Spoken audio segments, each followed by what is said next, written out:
प्रसन्नचित्त होगा, that serve not another's will, that serve not another's will, जो दूसरों की इच्छाओं के अनुसार कार्य नहीं करता है।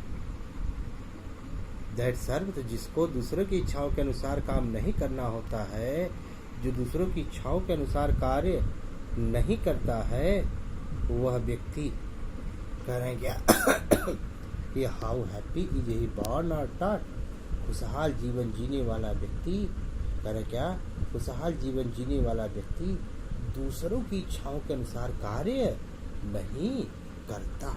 तो ऊपर वाली लाइन को कि वह व्यक्ति बिल्कुल प्रसन्नचित्त होता है, वह व्यक्ति बिल्कुल प्रसन्नचित्त होता होगा, अर्थात या पढ़ करके, पैदा हो करके, अथवा क्या करके, जन्म लेकर के अथवा शिक्षा ग्रहण करके वह व्यक्ति बिल्कुल प्रसन्नचित्त होगा जिसने या जिसे दैट मतलब जिसे सर्व नॉट यानी नॉट सर्व यानी दैट डज नॉट सर्व, जो सेवा नहीं करता है, जिसे सेवा नहीं करना पड़ता है, अनदर्स विल, दूसरों की इच्छा, यानी खुशहाल जीवन जीने वाला व्यक्ति दूसरों की इच्छाओं का गुलाम नहीं होता, बल्कि वह क्या होता है, वह अपनी इच्छा का मालिक होता है, सेल्फ विल्ड होता है, वह अपनी इच्छा के अनुसार कार्य करता है, वह अपने कार्यों को दूसरों की इच्छा के अनुसार कभी नहीं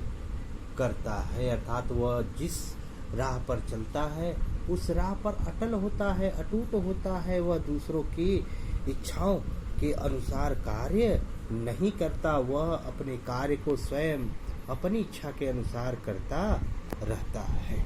यह लाइन क्लियर हुआ आपका? How happy is a born that serve not another's will, यानी वह दूसरों की इच्छाओं के अनुसार कार्य नहीं करता। तो इसका क्या भाव निकला, यानी वह खुद की इच्छा के अनुसार कार्य करता है, उसकी कथनी और करनी बराबर होती है, वह अपने कार्य प्रणाली को पूरी निष्ठा के साथ, पूरे ईमानदारी के साथ वह करता रहता है।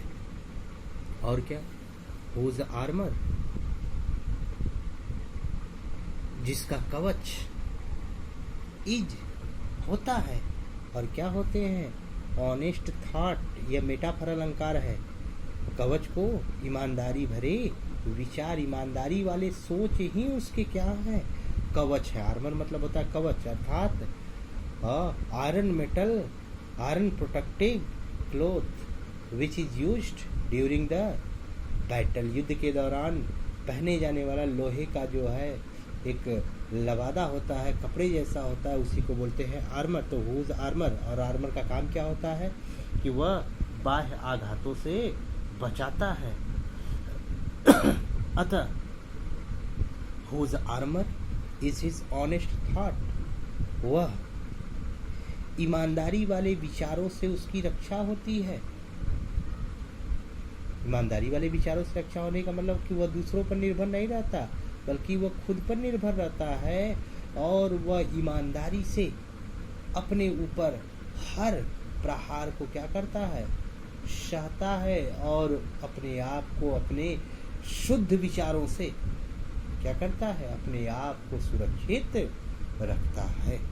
So whose armour is his honest thought, तो खुशहाल जीवन जीने वाले व्यक्ति का कवच उसकी ईमानदारी भरे विचार होते हैं, अर्थात एंड सिंपल ट्रूथ, और मात्र सच्चाई, simple truth, his utmost skill, उसकी सबसे बड़ी क्या होती है, उपलब्धि होती है। हिज अटमोस्ट स्किल, उसकी सबसे बड़ी उपलब्धि होती है। तो कह रहे हैं क्या कि whose armour is his honest thought, कह रहे हैं क्या कि हुज आर्मर, खुशहाल जीवन जीने वाले व्यक्ति का कवच क्या होते हैं, उसकी ईमानदारी भरे विचार होते हैं, and simple truth his utmost skill, और सिंपल ट्रुथ, और मात्र सच्चाई ही उसकी सबसे बड़ी उपलब्धि होती है। यानी खुशहाल जीवन जीने वाला व्यक्ति ईमानदारी की राह पर चलता है और सत्य के मार्ग से कभी विचलित नहीं होता। सच्चाई ही उसको क्या करती है, उसकी हमेशा रक्षा करती है, अर्थात सत्य के मार्ग पर चल करके वह अपने आप को सुरक्षित महसूस करता है। और उस व्यक्ति के जीवन की सबसे बड़ी पूंजी उसकी क्या होती है?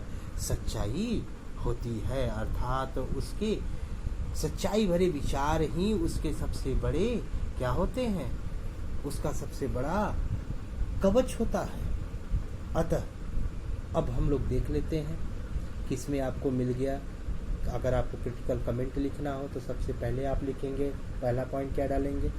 यही पॉइंट डालेंगे कि इस कविता में कवि जो है खुशहाल जीवन जीने वाले व्यक्ति के गुणों की व्याख्या कर रहे हैं। दूसरा आप क्या लिखेंगे कि यह कविता जो है, इस कविता में इस पंक्ति में जो है दूसरी तीसरी वाली पंक्ति में जो है मेटाफर अलंकार है और सिंपल ट्रुथ हिज अटमोस्ट, इसके लिए पर्सोनिफिकेशन है आपका, ठीक है। और ये देखा जाए तो ये आपका पर्सोनिफिकेशन है, नहीं सॉरी, यह भी मेटाफर है, ये भी आपके जो है मेटाफर है। 2 मेटाफर मिल गया। आपके राइमिंग स्कीम क्या मिल गया? टॉट विथ थॉट और विल विथ स्किल, यानी ए बी इसका जो है राइमिंग स्कीम है। और भी कुछ जानना है तो आप ध्यान रखिए, इस कविता में 5 फुट है, यानी आइम्बिक पेंटामीटर में यह कविता लिखी गई है। आइम्बिक पेंटामीटर का मतलब होता है, जैसे आप पढ़ते हैं कि लघु गुरु, वैसे इंग्लिश में ऑन स्ट्रेस के बाद स्ट्रेस और फिर ऑन स्ट्रेस आते हैं तो यह 1 फुट बनता है। फिर उसके बाद स्ट्रेस और ऑन स्ट्रेस दूसरा फुट बनेगा। जैसे आप जा माता राजभान सलगा पढ़ते हैं हिंदी में पद्य में, वैसे ही इंग्लिश में भी होते हैं फुट। फुट का मतलब होता है, आप उसको लघु गुरु कहते हैं, यानी पदबंध, पंक्ति बंध जिसको बोलते हैं, वह जो है आपके इसमें भी होते हैं। तो खुशहाल जीवन जीने वाले व्यक्ति के गुणों की व्याख्या की गई है इस कविता में। How happy is he born or taught, कितना खुश पैदा हो करके और शिक्षा ग्रहण करके वह व्यक्ति कितना खुश होता होगा जो दूसरों की इच्छाओं के अनुसार कार्य नहीं करता, अर्थात वह अपनी मर्जी के अनुसार कार्य करता है, वह अपने कार्य प्रणाली के प्रति पूरी ईमानदारी के साथ कार्य करता है, वह दूसरों की इच्छाओं का गुलाम नहीं होता, बल्कि वह अपने अंतःकरण से निकले हुए आवाज़ के अपने अंतःकरण से निकले हुए निर्देशन से वह कार्य करता है। Whose armour his is honest thought, खुशहाल जीवन जीने वाला व्यक्ति अपनी ईमानदारी भरे विचारों से अपनी रक्षा करता है। And simple truth his utmost skill, और सिंपल ट्रुथ और महज मात्र सच्चाई ही उसकी सबसे बड़ी उपलब्धि होती है। आगे देखते हैं हम लोग।